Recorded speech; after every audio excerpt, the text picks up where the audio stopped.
welcome to an episode of Chad and Friends Beer Reviews. We got Kevin Burns with 𝓑𝓮𝓮𝓲𝓷 again. How are you guys? Figured I'd come over and last beer review with Chad for a little while before he takes off to Texas. Yep. And we're drinking a beer that was a gift from Jeremy and Jason, ex-power using Persian Lab. This is Zotten by Weyerbacher. Although I believe it's pronounced Zotten or something like that. Got me. There's no description on the bottle, and I had to get this really short description off ratebeer.com. As you can see, I got an 82 on there. It's a Belgian-style Pale Ale with an American twist. It is brewed with pale Carahell and Wheat malts and hopped with Centennial and Cascade hops to give it a distinctly American character. The medium-bodied beer has a crisp palate and moderate bitterness, coupled with the fruity esters from the Abbey yeast strain. It is bottled in keg condition, so expect a tall, fluffy head, which you pretty much got, and a small amount of sediment. That's pretty. And it is bottle condition, so I'd be interested to see how this ages. This is brand spanking new beer. Be interested to come back, like if I cellared one for a year or so, see what it's got a cloudy orange amberish color, kind of that pretty decent size, maybe thumb width, white fluffy head. Well, I got a huge head there. That's the tulip glasses they produce ahead. It does have that. It smells like a triple. You got the sweetness, little caramel type. I get a lot of yeast right in the nose there. Yeast is there. Little hops underneath. It smells pretty darn good. Yeah. A little drier than you'd expect off the nose. It is a pale ale, but that it has that triple nose and kind of that pale ale body. That's the first thing I noticed exactly. Well, plus the tulip glasses, you get a big mouthful of head as opposed to the wine glass, which is a wider mouth. Because this is just pushing it all up here. The hops are definitely there. You can taste some American hops. Real clean, real crisp. Very, very floral. Very smooth, yeah, kind of deep in complexion and body. Real deep, real smooth. Little sweetness to balance out the hops up front. Yeah, it is sweet. It's actually surprisingly mild. Well, I don't know if it's surprisingly mild, because maybe this is what it's supposed to be. Because I'm kind of comparing this to like Mary Monk's or like 𝓑𝓮𝓮𝓲𝓷 or something like that. No, it's definitely not that type of beer. We're looking at about 6%. Can't really taste the alcohol, but that is a little higher than average. Yeah, this is a Belgian Pale Ale, which is like sweetness up front, little caramel, little sweetness up front, little malt underneath before it starts transitioning to that hoppy body, which leads right into that real dry. Well, I wouldn't say real dry, medium dryness, medium hops.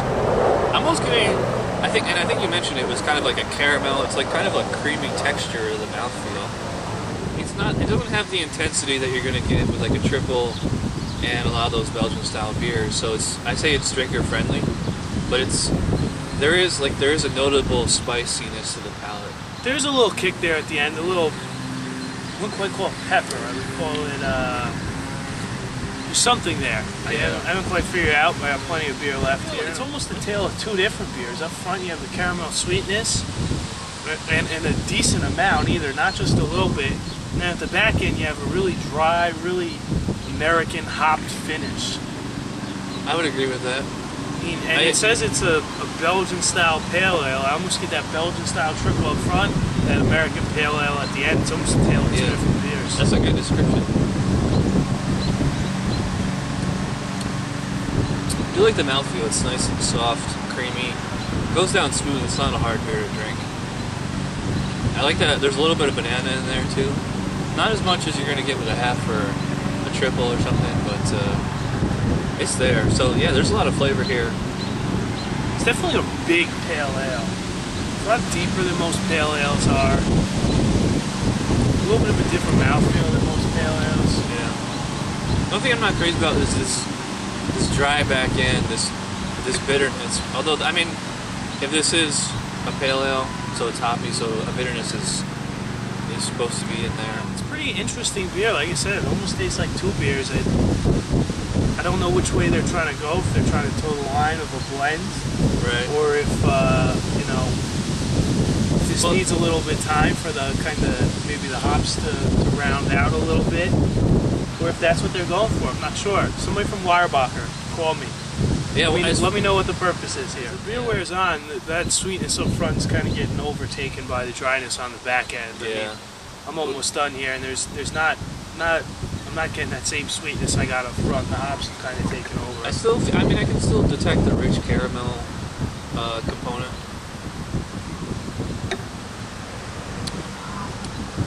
It's actually fairly refreshing though too, for such a high ABV beer. And we're drinking this on a nice warm summer day here. We are drinking it a little bit warm though, but I think right out of the fridge this would be pretty refreshing. And 6% ABV. It's not. It certainly doesn't feel like that heavy of a beer. It's bottle conditioned, like Chad said. He might lay this down, but it is also only 6%. It's a pale ale. If you are going to lay this down, you're going to want to make sure that no light whatsoever gets to it, because it's not going to be very forgiving.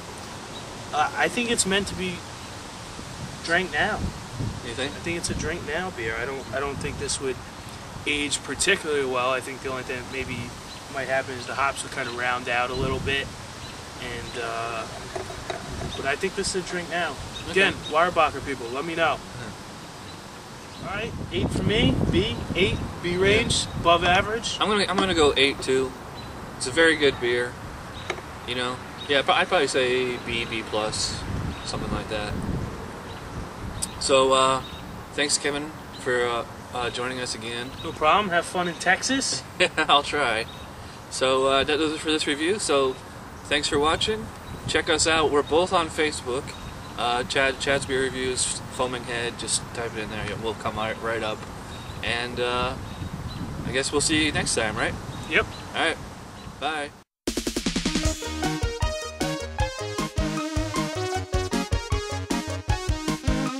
Somebody brewed it. Chad just reviewed it. Thanks for watching Chad's Beer Reviews. Trust me, the next episode will be a lot better.